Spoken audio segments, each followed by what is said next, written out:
Music is the electrical soil in which the spirit lives, thinks, and invents, says Beethoven, as quoted by Chris Brewer in his article, Music and Learning, Integrating Music in the Classroom. Some of you may be in school, have children that are in school, or may have grandchildren who are in school or may soon be in school.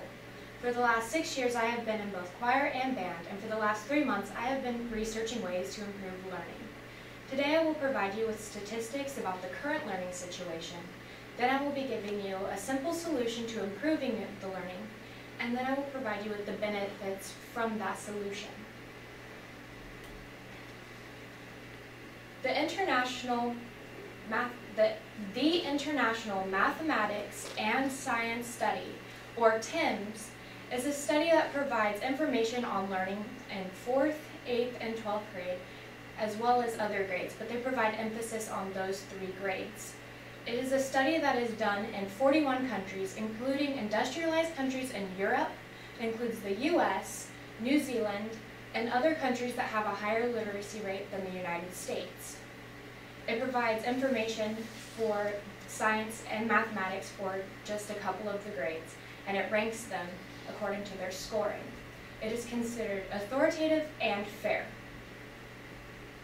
It shows that the 4th grade in the United States did poorly, the 8th grade did worse, and 12th grade could not even compete with the other countries. In order to give you a general idea, I will be providing you with the advanced mathematics and science statistics for the 12th grade. In advanced math, America ranked 15 of 16 with a score of 442, and France was the top nation with 557 as their score. For advanced science, America scored 16 of 16 with a score of 423, and Norway was the top-ranked nation with a score of 581. According to that, the United States is doing worse than other nations, and as they get older, even in advanced classes, they're not doing as well as they should be. From another source that I used, Reading, Literacy, and Education Statistics, I got a little bit more information to provide you about the learning. It said that average students learn about 3,000 words when in their early years, and that's about 8 words a day. It also said that about 1/3 of our writing is only about 23 of those words that we have learned. It also said that disadvantaged 1st grade students only have about half of the vocabulary that advantaged 1st grade students have. Would you like one of your children or your grandchildren to be one of those kids that is disadvantaged and has only half of that vocabulary? Then it also said that 85% of juvenile offenders have a reading problem. That shows that if they were to be able to have a better reading problem, or a better reading statistic, then maybe they wouldn't have that problem of being a juvenile offender. And it also says that $2 million is spent on children who must repeat a grade. That money can be put towards a solution that can solve this problem with learning. And that solution can be music. Today I have provided you with some of the statistics, but now I will provide you with a simple solution that can solve that problem. That problem can be solved by integrating music inside of your classroom. According to Eric Jensen in his article, Implementing Music in the Classroom, the sessions when you use music should be for a minimum of 30 minutes and a maximum of 90 minutes. And according to the University of Phoenix Writer Network, a tempo of 60 beats activates the right hemisphere of your brain, while the material being studied activates the left hemisphere of your brain. And when both of those hemispheres of the brain are activated, it is easier for you to absorb information and also remember it at a later date. There are certain music types that you should be using while you are using the studying method of music in the classroom. According to the University of Phoenix Writer Network, you should be using Baroque music, while Brewer says that you should be using classical.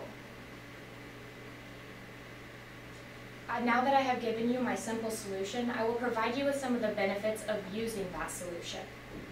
In addressing the problem with math, science, and reading, Chris Brewer, author of the article Music and learning. Integrating music in the classroom says, music stabilizes mental, physical, and emotional rhythms to attain a state of deep concentration and focus in which large amounts of information can be processed and learned. When listening to music, you have emotional ties to that music also, and while you're listening to that music, it helps you get the information in, and while you're going over like maybe a test or something, you'll remember that information better. It also says that there are listening problems, and those listening problems can be solved with the music. Elizabeth Carlton, the author of Learning Through Music, the support of brain research, says that listening is necessary for hearing different sounds of your alphabet, listening for different words, and hearing different sounds, and also discerning musical pitches. Learning is an important thing for all students, and all students must listen if they are going to learn. If music can help your listening, it can help everything in your education. Earlier, I addressed a $2 million money problem, that whenever students have to repeat a grade, it costs a lot of money for them to do that. That $2 million can be used to buy the music, that you use inside of the classroom in order to help. An average CD costs around $16. Of course, there are places where you can buy them for a lot less money. Just buying even a few CDs to use in your classroom can cut down a lot of the money that we have to use. And the average CD player costs around $19.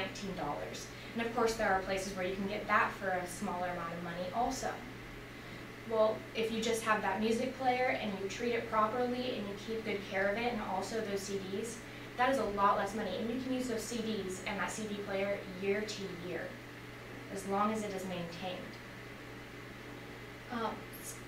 There's also been a study over spatial reasoning. J.S. Jenkins, the author of The Mozart Effect, says that in 1993, Roger made the surprising claim that after listening to Mozart's sonata for 2 pianos for 10 minutes, normal subjects showed significantly better spatial reasoning skills than after periods of relaxation instruction designed to lower blood pressure or silence. Today I've also brought a graph with me, and this graph was provided by Jill Hansen, the author of Music Enhances Reasoning. This graph shows paper folding and cutting reasoning for disadvantaged students. The paper folding and cutting isn't like a normal thing. It was showing you something that has already been cut or folded and what it can be turned into whenever you like pull it apart from being folded or getting a bigger idea. Well, they did it for 2 days, and it obviously shows that having the music helps a lot more than just having the silence, and having mixed even shows an increase also. Chris Brewer also says that music can create a highly focused learning state in which vocabulary and reading material is absorbed at a great rate. Today, I have provided you with information over the current learning situation. I have provided you with a simple solution to increase the learning, and I have also provided you with the benefits for that learning solution that I have given you. Everyone hopes for their child to succeed in school and to be able to succeed in life. And in order to do that, you must have a good basis, and education is that basis. Even just having a small support in a community and going to your going to your board of education can help with that. Please support music in the classroom.